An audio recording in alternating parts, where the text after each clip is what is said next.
So here we have the Vauxhall Zafira on a 65 plate. I'm going to start off by showing you around the outside of the car, and then we'll hop in and run through some controls on the inside. But from the outside you can see it's a 5-door car.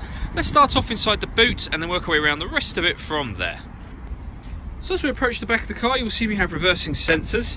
Currently all 7 seats are in place, so this is the amount of boot space you have as a 7-seater. Let me show what it's like with these 2 rear ones folded down. So as you can see, with those 2 rear ones folded down, the boot space is fantastic. You can fold down these 3 middle seats as well to give you even more space should you need it.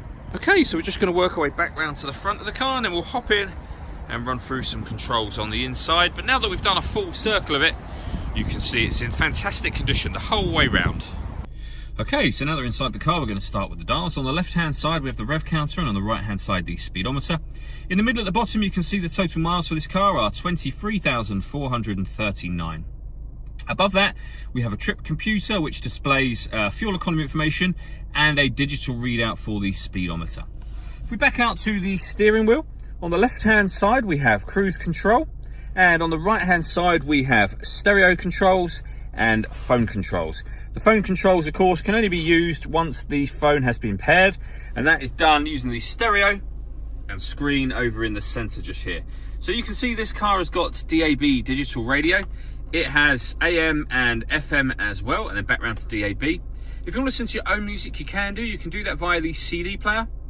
You can also plug in an auxiliary and USB device as well, and all of them are accessed down the left hand side here, and that button is where you would press to pair your phone.